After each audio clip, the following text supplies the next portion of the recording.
Senhor, mais um dia se encerra e eu me coloco em oração. Primeiro, agradeço por ter me concedido mais um dia e por ter me dado forças para superar as adversidades. Nesta oportunidade, peço que o Senhor continue me mostrando que nem sempre acontece o que eu desejo, mas sim o que é melhor para mim, me fazendo superar os momentos de dificuldade.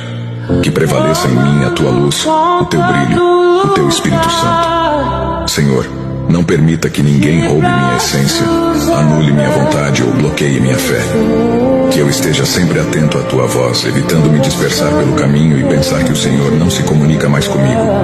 Peço que abençoes grandemente a minha vida e que me concedas uma noite de sono transformadora e renovadora, para que amanhã eu possa enfrentar um novo dia com firmeza e, acima de tudo, para te agradecer por mais um dia. No final deste dia, em nome de Jesus, peço o que necessito.